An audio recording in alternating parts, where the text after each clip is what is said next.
Горномакедонскиот град Линк, кој бил и главен град во областа Линкестида, се протегал во битолско-леринскиот предел.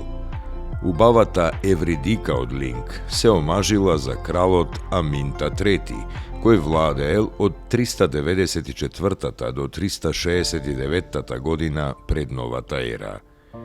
Евридика во бракот со Аминта го родила синот Филип II, таткото на Александар Македонски.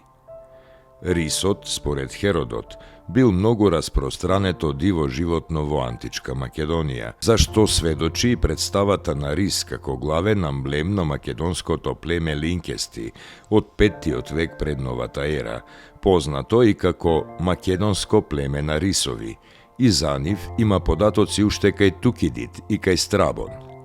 Балканскиот рис е национален символ на Македонија, на поштенска марка и на монета од 5 денари.